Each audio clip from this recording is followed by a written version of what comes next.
Abdullah bin Rawahah lagi duduk langsung berdiri. Mohon maaf, wahai Umar bin Khattab, saya tidak setuju pendapat Abu Bakar karena Abu Bakar terlalu lemah. Dia berpendapat begitu mudahnya orang kafir, begitu enaknya mereka, setelah jahat kepada kita suruh dibebaskan. Dan saya juga tidak sependapat dengan pendapat Umar bin Khattab, suruh dibariskan dan dipenggal satu persatu. Kata Rasul, kalau kamu tidak setuju dengan Abu Bakar, kamu juga tidak setuju dengan sahabat Umar bin Khattab, apa pendapatmu? Ya Rasul, aku ingin mereka dibariskan di pinggir gunung, di pinggir jurang, kemudian umat Islam berkumpul cari kayu bakar, dimasukkan ke dalam jurang, bakar kayu bakarnya tersebut, dihidupkan dengan api. Aku akan masukkan satu persatu orang kafir ke dalam api. Supaya apa? Mereka merasakan begitu pedihnya siksa. Kata Rasul, ini bukan seperti Umar. Umar pena ditebas langsung mati, lalu itu kan dibakar hidup-hidup. Akhirnya kata Rasul, wahai sahabatku, wahai Abu Bakar As-Siddiq, pendapatmu baik, kamu seorang pemaaf, dan pendapatmu itu persis seperti apa yang dilakukan oleh Nabi Ibrahim alaihissalam. Ketika Nabi Ibrahim diperlakukan jahat oleh orang-orang yang tidak mau mengikuti agama Nabi Ibrahim, Nabi Ibrahim malah berdoa. Apa doanya? Rabbi innahunna adlalna katsiran minan nas, faman tabi'ani fa innahu minni wa man 'asani fa innaka ghafurur rahim. Wahai Tuhanku, innahunna adlalna katsiran minan nas, mereka orang-orang yang kafir ini orang-orang yang sangat tersesat dari golongan manusia. Faman tabi'ani fa innahu minni, kalau mereka ikut denganku, kata Nabi Ibrahim, mereka adalah golonganku. Waman ansoni, tapi kalau mereka durhaka kepadaku, fa innaka ghafurur rahim, wahai Allah, engkau maha pengampun lagi maha penyayang. Ini dungannya Nabi Ibrahim. Meskipun orang jahat kepada Nabi Ibrahim, doanya lembut. Kalau mereka beriman kepadaku, mereka mengikuti aku, mereka golonganku. Tapi kalau mereka tidak beriman kepadaku, mereka malah durhaka, melawan. Fa innaka ghafurur rahim, ya Allah, engkau maha pengampun lagi maha penyayang. Lalu kata Rasul, pendapatmu wahai Umar bin Khattab, meskipun kamu begitu marah kepada orang kafir, pengennya mereka dibariskan, kamu tebas satu persatu batang leher mereka, doamu persis seperti doanya Nabi Musa alaihi salam. Pripun doanya Bu? Doanya Nabi Musa pripun? Nabi Musa berdakwah, mengajak umat untuk memeluk agama tauhid, menyembah Allah Subhanahu wa taala kepada Raja Fir'aun. Malah Nabi Musa dikejar-kejar sampai melewati lautan merah. Lautan itu dibelah dengan tongkat Nabi Musa. Nabi Musa berdoa, apa doanya? Rabbana tumis ala amwalihim wasdud ala qulubihim fala yu'minu hatta yarawul adzabal alim. Ya Allah, karena kejahatan mereka, Rabbana tumis ala amwalihim, hancurkan seluruh harta mereka. Wasdud ala qulubihim, kunci saja hati-hati mereka. Fala yu'minu hatta yarawul adzabal alim, karena mereka tidak akan pernah beriman sampai mereka melihat siksa yang sangat pedih. Ini doanya Nabi Musa, sehingga Fir'aun dan bala tentaranya habis tenggelam di tengah lautan. Kenapa? Didoakan karena mereka jahat, hancur leburkan hartanya, habiskan mereka, dan kunci hati mereka. Wala yu'minu hatta yarawul adzabal alim. Dan ini terbukti Fir'aun meyakini kebenaran setelah tenggelam di lautan, baru percaya ada Allah. Tapi taubatnya Fir'aun tidak diterima. Kenapa? Karena nyawa sudah di tenggorokan. Yang ketiga, kata Nabi Muhammad, wahai Abdullah bin Rawahah, kamu adalah orang yang berdoa persis seperti doanya Nabi sudah Bu, Nabi Nuh alaihi salam. Nabi Nuh ngajak orang untuk beragama tauhid, menyembah Allah, tidak musyrik, tidak menyekutukan Allah. Jangankan orang lain, bahkan keluarganya, anaknya sendiri Kan'an tidak beriman kepada Nabi Nuh. Nabi Nuh damel perahu, keluarganya diceluk, umatnya diceluk, anaknya boten turun, bapak kula boten turun, Kalau tak naik gunung nih kawan sudur dan tidak mungkin air bisa sampai ke sana. Begitu air datang, Nabi memanggil, ya Bunayya kemana? Wahai anakku sini, ayo naik perahu bareng dengan saya. Anaknya tidak mau. Bayangkan seorang Nabi punya anaknya tidak nurut, jangankan orang lain. Dan doa Nabi Nuh karena marah kepada umatnya, apa kata beliau? Rabbi la tadhar ala ardi minal kafirina dayyara innaka in tadharhum yudillu ibadaka wa la yalidu illa fajiran kafara. Ya Allah, jangan tinggalkan segelintir orang pun yang tidak beriman kepada Allah. Hancurkan mereka. Kenapa? Kalau mereka dibiarkan, akan terlahir orang-orang yang sama yang juga tidak akan beriman kepada Allah. Ini doanya Nabi Nuh alaihi salam. Dari tiga doa Nabi Bapak Ibu, Nabi Muhammad memilih satu doa yang pernah diucapkan Nabi Ibrahim alaihi salam. Apa dungane? Rabbi innahunna adlalna katsiran minan nas wa man tabi'ani fa innahu minni wa man asani fa innaka ghafurur rahim. Ya Allah, kalau mereka tidak ikut denganku, kalau mereka durhaka kepadaku, kalau mereka tidak menyembahmu, mereka bukan golonganku. Tapi kalau mereka melakukan dosa dan salah, ingat ya Allah, Engkau maha penerima taubat. Engkau maha penerima taubat dari umat-umat yang demikian, dan Engkau maha penyayang. Dan doa ini yang diikuti oleh Nabi Muhammad Sallallahu Alaihi Wasallam. Kita bisa bertahan hidup sampai hari ini Bapak Ibu karena kita diberi Rasul yang punya hati yang lembut. Rasulun min anfusikum azizun alaihi ma anittum harisun alaikum bil mu'minina raufur taman wiridan boten bu niki taman wiridan yang ahli wirid kita berwiridan karena kita diberi Rasul yang hatinya luar biasa, mengajak umat laqad ja'akum rasulun min anfusikum azizun alaihi ma anittum. Sangat sedih, sangat merasa berat ketika ada umat-umat yang imannya ini kurang baik, Nabi sedih. Ketika ada umat yang berdoa, Nabi sedih. Harisun alaikum bil mu'minina raufur rahim, dan sangat baik, sangat lembut, sangat belas kasih kepada orang-orang yang beriman. Bapak Ibu yang dirahmati Allah Subhanahu wa taala. Jadi pertama syukur duwe agama Islam. Sing nomor 2. Kita harus bersyukur kok kita terlahir di negara Republik Indonesia. Catat ya Bu. Kita harus bersyukur kepada Allah, kita terlahir sebagai umat Nabi Muhammad yang dilahirkan di bumi Indonesia, negara yang subur makmur, negara yang gemah ripah roh jenawi toto titi tentrem kertora harjo tuturi handa. Dan kita terlahir di negara yang subur makmur. Apapun ditancapkan di tanah Indonesia akan tumbuh, apapun ditanam di Indonesia akan subur. Bayangkan kalau kita lahir di negara luar sana Bu, menangis. Coba kita lihat misalnya Palestina dengan Israel, dari dulu sampai sekarang permusuhan belum bisa diselesaikan. Dari dulu sampai sekarang perpecahan rebutan wilayah belum bisa terselesaikan. Bayangkan Bapak Ibu.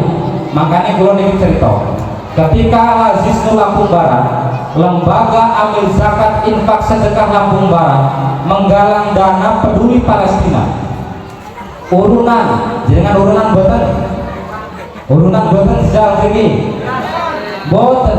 Ketika kita Lazisnu, kita kumpulan bareng-bareng, ayo kita pikirkan saudara kita di Palestina, mereka tidak bisa makan, ayo kita urunan.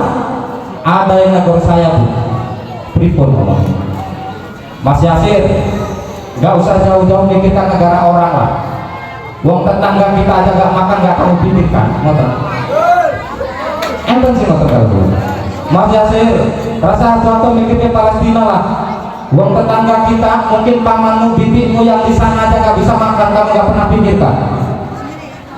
Orang itu langsung saya jawab, Pak, sampean ngomong begitu enak, karena sampean tidak tinggal di Palestina, sampean tidak tinggal di negara Palestina dan tidak berhadapan dengan Israel. Kamu bayangkan, saya bilang, orang Indonesia meskipun sekarang ada yang mengeluh susah makan, orang Indonesia yang mungkin mengeluh karena harga bahan panen, harga panenan tidak sesuai harganya, tapi bayangkan betapa enaknya orang Indonesia pergi ke ladang meninggalkan anak di rumah tanpa cemas, pergi ke ladang setelah menitipkan anaknya di sekolah atau pesantren tanpa cemas, tidak khawatir anaknya akan kenapa-napa. Tapi di Palestina, jangankan pergi ke ladang, jangankan pergi berdagang, keluar rumah saja 100 meter dari rumah, orang sudah khawatir, mungkinkah setelah saya pulang ke rumah anak saya masih utuh kepalanya, istri saya masih utuh badannya? Belum tentu. Nah, orang Indonesia kok ngomong mangan we angel ki wong aneh, berarti males lewat males. Nggih mboten? Jajal mboten teng mriki. Teng wae tenang kok ngomong ra iso madang. Wong aneh mboten? Aneh. Wong di depan rumah ini jangankan tanaman, rumput dibiarkan saja tumbuh. Di luar negeri, mohon maaf, rumput saja disirami. Di Indonesia rumput dibabat masih tumbuh lagi. Saking subure. Makanya dawe Mbah Mustafa Bisri, Syekh Saltut saking Mesir itu ketika datang ke Indonesia, apa kata beliau? Indonesia qit'atun min qit'atil jannah. Indonesia itu serpihan dari serpihan surga. Bahkan kata beliau, saya khawatir orang Indonesia yang beragama Islam nanti tidak kaget ketika masuk surga. Kenapa? Indonesia ini sudah dari surganya dunia. Amin ya rabbal alamin. Niki loh, bersyukur teng Indonesia. Datosnya akan penggalangan dana bantu negara Palestina. Jangan pernah ngomong tetangga kita jaga makan, karena mereka jangankan berpikir seperti kita, meninggalkan rumah 5-10 menit 1 jam saja mereka sudah khawatir. Mungkinkah pulang ke rumah istrinya masih utuh badannya? Mungkinkah pulang ke rumah anaknya kepalanya masih ada? Ini sedihnya mereka. Makanya bisa bantu, ayo bantu. Siapa yang mau meringankan beban orang lain, maka dia pun akan diringankan oleh Allah Subhanahu wa taala. Amin ya rabbal alamin. Ini sing nomor 2. Sing pertama, syukur agama Islam. Sing nomor kali, syukur kok lahir teng Indonesia. Nek urip teng Indonesia kok gak syukur Bu, ada ancamannya. Napa ancamannya? Gusti Allah wonten hadis qudsi dawuh, malam yashkur ala na'ma'i wala yasbir ala bala'i fal yakhruj min tahtis sama'i wal yatlub rabban siwaya. Siapa orang yang tidak pandai bersyukur atas nikmat-nikmat Allah yang telah aku berikan kepadanya, wala yasbir ala bala'i, dan tidak sabar terhadap ujian yang Allah berikan, fal yakhruj min tahtis sama'i, maka sebaiknya orang ini silahkan keluar dari kolong langitku, wal yatlub rabban siwaya, dan cari Tuhan selain aku. Ancamannya Gusti Allah, wong ngerasa syukur, wong ngerasa sabar, kon metu sangka bumi, suruh keluar dari bawah kolong langit, dari atas bumi, dan suruh mencari Tuhan selain aku, kata Allah. Coba Bu, ngeri boten ngeten, ngeri.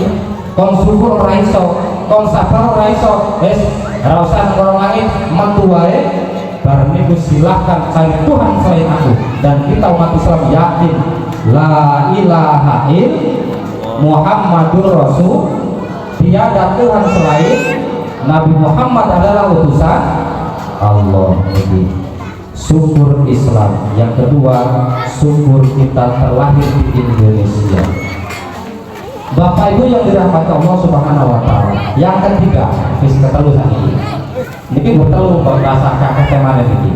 Yang ketiga, mari kita bersyukur kepada Allah terlahir sebagai warga Nahdlatul Ulama. Nek wong wedok terlahir sebagai orang yang mungkin masuk sebagai anggota muslimah. Nah, sealit mungkin Fataya Ibnu IPPNU.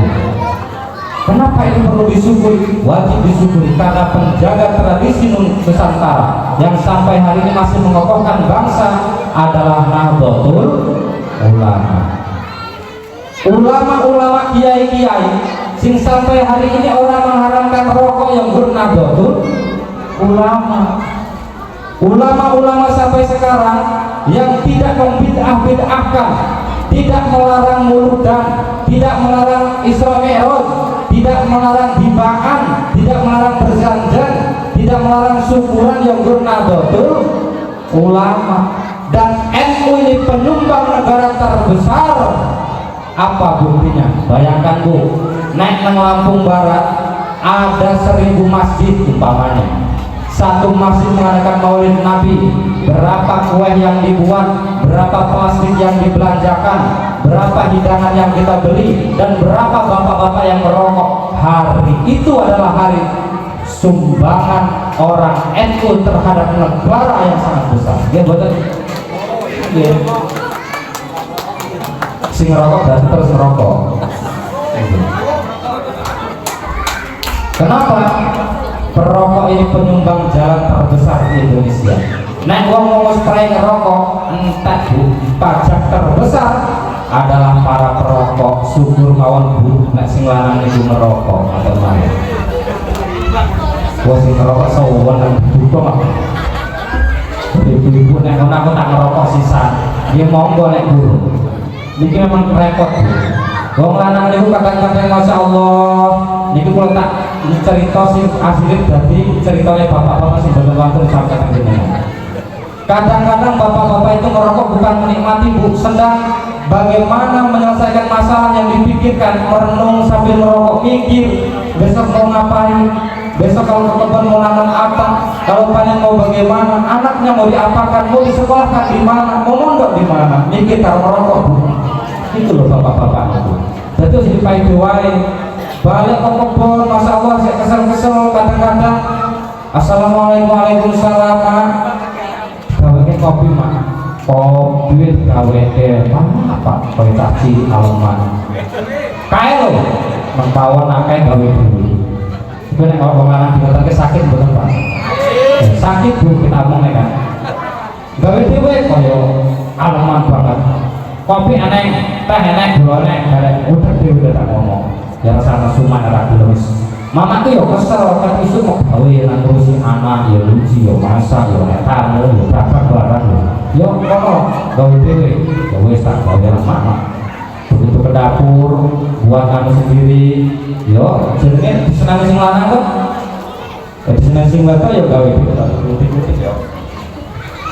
Angel lagi. Nopo-nopo dhewe diputar dhewe wong sing kok malah nesu sih daripada teh kopi ya diputar dulu tapi ada gulanya kalau kopinya nih begitu diinum disembahkan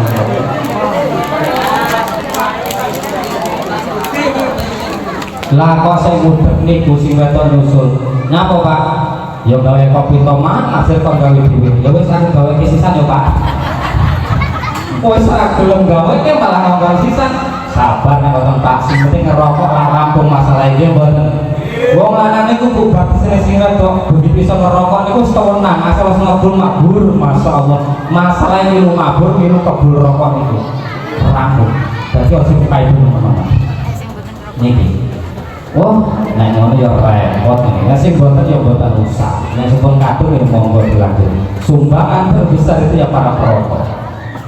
Bapak Ibu yang dirahmati Allah Subhanahu wa taala. Hanya NU lah yang menjaga tradisi leluhur kita sampai hari ini sehingga negara kita terjaga. Selamatane, berjanjene, maulidane, bibaane, pengawasan rutin tiap Jumat ini mungkin karyane ulama Nahdlatul Ulama, karyane Mbah Haji Hasyim Ari, karyane Mbah Ridwan Abdillah, karyane Mbah Bisri Sansuri, karyane Mbah Wahab Hasbullah. Niki loh, demi negara Indonesia aman terjaga, tahun 1926 didirikan organisasi Nahdlatul Ulama supaya apa? Bisa menjaga tradisi, merawat jagat, membangun peradaban. NU lah yang punya dalil al-muhafadzatu 'alal qadimis sholih wal akhdhu bil jadidil aflah. Menjaga sesuatu yang terdahulu yang baik wal akhdhu bil jadidil aflah, dan mengambil sesuatu yang baru yang juga tentunya hal yang baik. Niki lho, niki NU Bu. Makanya jenengan Bu nek wis NU kecili diurang dulu NU kecili anak saya dititipke guru ngaji sing NU juga wis pokoke mantep manut kalau guru ngaji sing memang NU ngoten mawon. Jenengan duwe anak kok dadi Banser, dadi Ansor, ikhlaskan lahir batin ngawal kiai, ngawal ulama yang NU. Ngoten. Walaupun kiai kita bukan cucu Nabi, ngoten mawon. Walaupun kiai kita orang biasa yang tidak pernah ngaku dirinya adalah turunan Nabi, yang penting dia sanad ilmunya jelas, punya guru lagi sampai Nabi Muhammad Sallallahu Alaihi Wasallam, dan ajaran guru-guru kita ini pasti mencontoh Nabi Muhammad Sallallahu Alaihi Wasallam. Kalau Nabi Muhammad lemah lembut, mengajak orang lain untuk ke Islam, mengajak orang lain untuk ngaji, mengajak orang lain untuk memeluk agama Islam dengan lemah lembut, dengan cara itu saja masih banyak orang yang tidak beriman, masih banyak orang yang menolak Nabi, masih banyak orang yang masih kafir. Maka jangan bersedih hati, kita contoh saja Nabi Muhammad. Bayangkan kalau Nabi Muhammad sudah lemah lembut, sudah sangat bijaksana, sudah sangat baik kepada orang lain, sudah cara ini ditempuh saja masih banyak orang-orang yang tidak memeluk agama Islam. Bagaimana dengan kita hari ini kalau kita mengajak orang lain dengan paksaan, dengan demonstrasi, memaksa orang, mengkafir-kafirkan orang, memusyrik-musyrikkan orang, bahkan mencaci maki pemerintah mati-matian. Bu, bayangin Bu, nah saat ini Bu ngajak orang Islam dengan cara kasar, kira-kira orang tertarik nggak? Dia boten.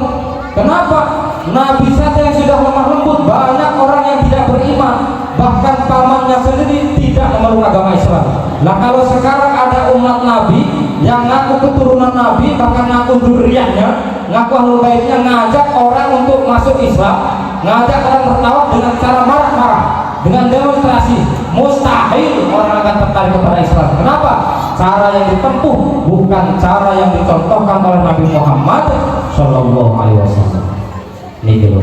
Maka ayo lembukan hati kita dengan cinta Rasul, cinta Maulid Nabi, cinta peringatan Maulid Nabi, dan tentunya cinta kepada Nabi Muhammad Sallallahu Alaihi Wasallam. Kalau nggak usah kan, bersajian tertinggi ternyata di bawah tekan bukan al-bersajian ya.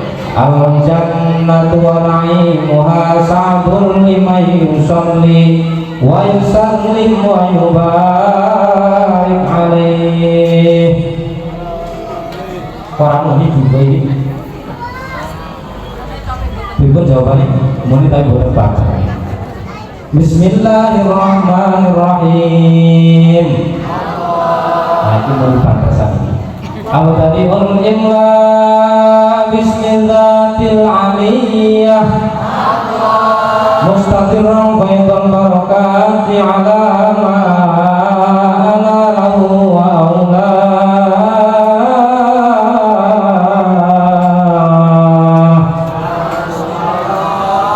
Wazanni bihamdi mawaridu sa'ilatun haniyah muntati'am minasyukril jamini maqaya.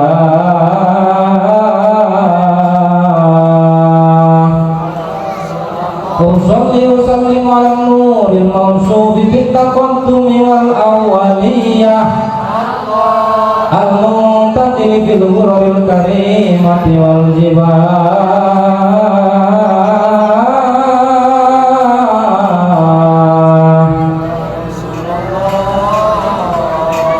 Yang hebat-hebat apal ternyata gitu.